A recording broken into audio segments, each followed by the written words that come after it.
എല്ലാവർക്കും നമസ്കാരം. ഞാൻ ഇടുക്കിയിലെ പാർത്തോട്ടിൽ ഒരു മുൾ പടർപ്പിനരികിലാണ് നിൽക്കുന്നത്. ഔസേപ്പ് ചേട്ടാ, കയ്യിലുള്ള എന്താ? ഇത് സലാക്കിൻ്റെ ഫ്രൂട്ടാണ്. ഇത് തിന്നാൻ വളരെ നല്ലതാണ്.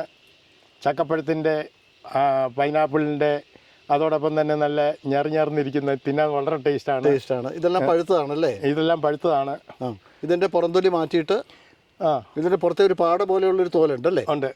അതുകൊണ്ട് സ്നേക്ക് ഫ്രൂട്ട് എന്ന് പേര് കിട്ടാൻ കാരണം ഇതിൻ്റെ പുറത്ത് പാമ്പിൻ്റെ ശൽക്കങ്ങൾ പോലത്തെ ശൽക്കം പോലെയല്ലേ കാണുന്നതെന്ന് നോക്ക്. അതെ. അതുകൊണ്ടാണ് ഇതിന് സ്നേക്ക് ഫ്രൂട്ട് എന്ന് പേര് കിട്ടുന്നത്. വിദേശത്തൊക്കെ ഒരു $20, $25 വിലയുണ്ട് ഇതിന്. ശരി. ഓസ്ട്രേലിയക്ക് $25-30 കൊടുത്താലേ കിട്ടുള്ളൂ. ഇതങ്ങ് നട്ടിട്ട് എത്ര നാളായി? ഇത് നട്ടിട്ടൊരു 3.5 വർഷം കഴിഞ്ഞു.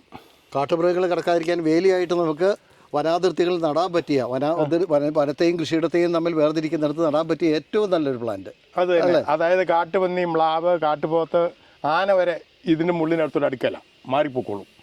അതിന് പറ്റിയ ഒരു ജൈവ വേലിയായിട്ട് ഇത് കൂട്ടാം. ഇനി കള്ളന്മാരും കയറിയല്ല. കള്ളന്മാരും കയറില്ല.